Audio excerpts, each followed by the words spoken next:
নমস্কার বন্ধুরা, আপনারা কেমন আছেন? সকলকে মকর সংক্রান্তি বা বিহু অনেক অনেক শুভেচ্ছা এবং সাদর আমন্ত্রণ জানিয়ে আজ আমি রেসিপিটি আপনাদের কাছে শুরু করছি। এই যে মকর সংক্রান্তি, এটার একটা রিচুয়াল হচ্ছে গঙ্গা স্নান করা, পিঠে পৌষ পার্বণের যে পিঠে খাওয়া, এটা অনেক দিন থেকে আমাদের মধ্যে চলে এসেছে, পূর্বপুরুষ থেকে। তো আমরা অনেক সৌভাগ্যবতী যে আজ অবধি আমরা এই পুরনো রিচুয়ালটাকে ধরে রাখতে পেরেছি, আর সঙ্গে আপনাদেরকে নিয়েও করবো আজকে এটা সেলিব্রেশন। তো পৌষ পার্বণেই পিঠে খাবো, সারা বছর খাবো না, সারাদিন খাবো না, সেটা তো আর হতে পারে না। এই খাওয়াটা সারাক্ষণ সারা বছর চলতে থাকতেই পারে, তবে এটা একটা নিয়মের মধ্যে আছে যে এই সময়টায় এই জিনিসটা করা হয়।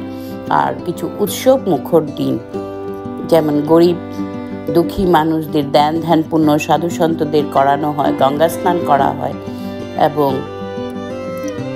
তিলের পিঠে, নাড়ু এ সমস্ত খাওয়া হয়। তো আজ আমি আপনাদের সঙ্গে শেয়ার করছি হচ্ছে পাটিসাপটা পিঠে। এটা গুড় এবং নারকেলের পুর দিয়ে করা যায়, তিল দিয়ে করা যায়, ক্ষীরের পাটিসাপটাও করা যায়। তো আজকে আমি যেটা আপনাদের সঙ্গে শেয়ার করছি, গুড় এবং নারকেল দিয়ে পুর তৈরি করে এইটা পিঠেটা। এখানে আমি কিছু চালের গুঁড়ো, সুজি এবং ময়দা দিয়ে একটা ব্যাটার তৈরি করে নেব।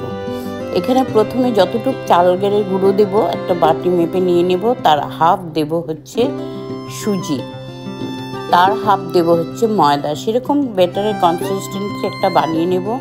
দেব সামান্য পরিমাণে চিনি আর একটু সামান্য নুন, মিষ্টিটাকে ব্যালেন্স করার জন্য। এই ব্যাটারটা আপনারা চাইলে গুড়েরও করতে পারেন।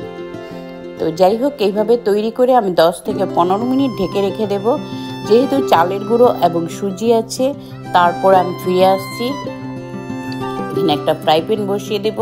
ফ্রাই প্যানটা গরম হওয়ার পরে এখানে আমি একটা ঢাকনা দিয়ে দেব। ঢাকনাটা দিয়ে যেন এই পিঠেটার নিচে এবং উপর দুটো সাইডই একটু ভালো করে হয়ে যায়। যখন দেখব বেশ একটু শুকিয়ে এসছে, ভালো করে হয়ে গেছে, তখন আমি পুর ভরা পুরটা কি করব, দিয়ে দেবো উপরে।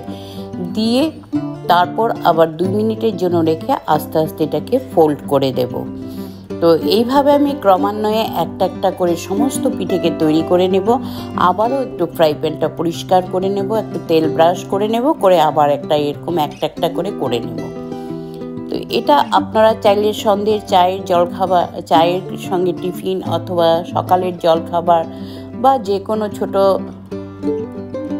মোটো হয়তো খিদে পেলে আপনারা এটাও তখন একটা দুটো করে টেস্ট করতে পারে, জল খেলেই হয়ে যাবে। তো এই সুন্দর রেসিপিটি আপনাদের সঙ্গে শেয়ার করলাম। আশা করব নিশ্চয়ই আপনাদের ভালো লাগবে। অবশ্যই একবার ট্রাই করবেন, ট্রাই করে খাবেন। আর প্রথম থেকে শেষ অবধি না থাকলে বুঝতে পারবেন না কীরকমভাবে আমি তৈরি করেছি। তো আপনারা বন্ধুরা ভালো থাকবেন, সুস্থ থাকবেন, আনন্দ থাকবেন। আবার দেখা হচ্ছে খুব শিগগিরই আপনাদের সঙ্গে নতুন রেসিপির সঙ্গে।